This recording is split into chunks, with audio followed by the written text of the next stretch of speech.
L'histoire de Oumar Diop, reconstitution d'une partie de l'histoire vue par un témoin oculaire qui était sur place entre Carrefour Concorde et la mosquée Niassienne.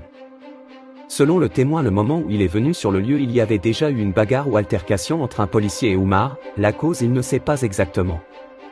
Il a vu que les policiers le frappaient, surtout un policier qui essoufflait, probablement avec qui il se battait avant son arrivée selon le témoin. Puis ils l'ont mis dans la cabine du pick-up de la police menottée. Quelques minutes, il y a une voiture de police qui est venue en vitesse, venant de la zone. Ils viennent soit de la route principale cité plage et le goudron qui mène vers Garage à Bout.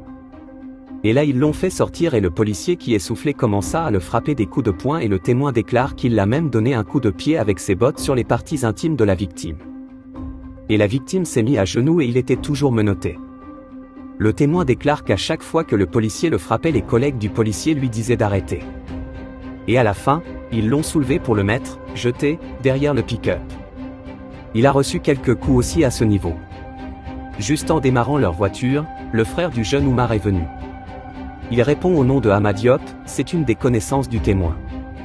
C'est ainsi que le témoin a compris que c'est le frère d'une connaissance à lui qu'on frappait. Le frère de Oumar est descendu de la voiture et d'un coup la voiture de la police a démarré, direction commissariat. Et il les a poursuivis aussi. Il n'a fait quelques minutes au commissariat, et il est revenu. Sur le lieu. Selon le témoin, le frère déclare que les policiers l'ont dit de partir et qu'il ne va pas rentrer. Le témoin a insisté avec le frère de Oumar d'appeler les parents, mais il déclare qu'il fait tard que tout va se régler.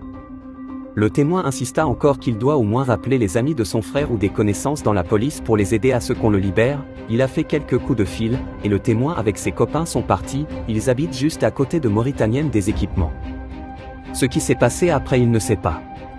Et il se réveille le matin, il voit des infos sur les réseaux que le Oumar Diop a été tué.